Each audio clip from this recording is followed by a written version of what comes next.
రెడ్డి గారు తప్పించుకోవడానికి అవకాశాలు అయితే మన టైటిల్ కూడా అదే, విజయసాయి గారు తప్పించుకోలేరా, తప్పించుకోవడానికి అవకాశాలు లేని.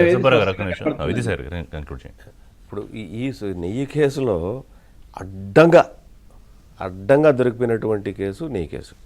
I will tell you one classic example in Subbareddy tenure. ఇందాక సుబ్బారావు గారు చెప్పినట్టు ఆ క్లాసిఫికేషన్స్ అన్నీ మారుస్తూ ఏరియాని పెంచి ఆ పరిధిలోకి వచ్చే చాలామంది డైరీస్ని టెండర్లో పార్టిసిపేట్ చేసే విధంగా దాన్ని టెండర్ నోటిఫికేషన్స్ని రూల్స్ అండ్ రెగ్యులేషన్స్ని మార్చారు ఆయన.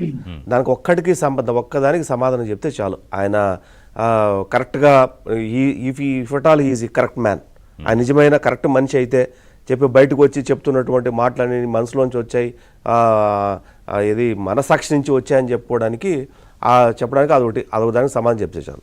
అది ఆయన చేశాడా, ఆయన దగ్గర ఏమైనా చేయించారనేది కూడా తేలుతుంది. రెండోది ఏంటంటే, ఇప్పుడు ఈ అంతకు మునుపు టీటీడీకి నెయ్యి సరఫరా చేసేటివి సంస్థలు కర్ణాటక మిల్క్ ఫెడరేషన్ తమిళనాడు నుంచి ఆవిన్, ఆంధ్ర నుంచి లేదా ప్రైవేట్ ఎవరైనా సప్లై చేస్తే ఇవంతా కూడా వాళ్ళు బోర్డు మీటింగ్లు పెట్టుకొని రెజల్యూషన్ పాస్ చేసుకొని నో లాస్ నో ప్రాఫిట్ కింద దేవుడికి ఈ రేటుకి అయితే ఇవ్వగలము అని చెప్పి డిసైడ్ చేసి అదే మాదిరి టీటీడీ అధికారులతో మాట్లాడి టెండర్లు ఫైల్ చేసి టెండర్లో ఒక్కొక్క కంపెనీకి ఇంత అని చెప్పి అలాట్మెంట్ చేసేది.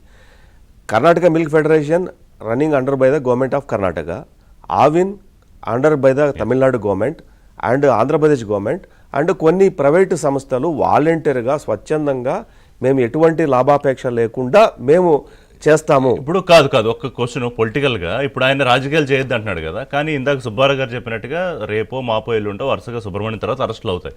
పొరపాటున ఇప్పుడు రేపు పొద్దున్న అయిన తర్వాత సుబ్బారెడ్డి అరెస్ట్, మళ్ళీ మేమే అదిగో మమ్మల్ని రాజకీయంగా కక్ష అరెస్ట్. అదే చెప్తున్నా. ఇప్పుడు ఇక్కడ ప్రభుత్వ ఆధీనంలో నడిచేటటువంటి మిల్క్ ఫెడరేషన్స్ దగ్గర నుంచి ఎగ్జాంపుల్ నందిని కానీ ఆవిన్ కానీ ఇలాంటి కంపెనీ నుంచి నెయ్యి వస్తే ఆ నెయ్యిని కాదని, ఆ కంపెనీలు కాదని చెప్పి నువ్వు బోలే బాబా దానికో లేకపోతే ఎక్స్కో వైకో జెడ్డుకో ఎందుకు ఇచ్చావు అనే పాయింట్లో నువ్వు సమాధానం చెప్పలేక నువ్వు బయటకు వచ్చి నన్ను రాజకీయం మాట్లాడదండి మాట్లాడుతున్నావు కదా. ఒక్కదానికి నువ్వు రాజకీయంగా నిన్ను అరెస్ట్ చేయాల్సి వస్తే నీకు ప్రభుత్వం కానీ సిట్ కానీ అడిగేటువంటి ప్రశ్నలు, లేకపోతే భక్తులు లేదా ప్రజలు అడిగేటువంటి ప్రశ్నలు ఇదే ప్రశ్నలు. నువ్వు ప్రభుత్వ ఆధీనంలో నడిచేటటువంటి సంస్థలు తక్కువ రేటుకు పర్చేస్ చేసి అమ్ముతుంటే నువ్వు వాటిని ఎందుకు కాదన్నావు అన్నారు ఒక మాట సమాధానం. విచారణకు పిలుస్తారా లేకపోతే ఏం జరుగుతుందో చూద్దాం. సుబ్రహ్మణ్యం అరెస్ట్ తర్వాత పరిణామాలు ఎలా ఉంటాయనేది. థ్యాంక్ యూ వెరీ మచ్ ముగ్గురికి పార్టిసిపేట్ చేసినందుకంటే. ఇది వాళ్ళ చర్చ. అప్డేట్స్ కోసం కీప్ వాచింగ్ ఏబిఎన్ ఆంధ్రజ్యోతి.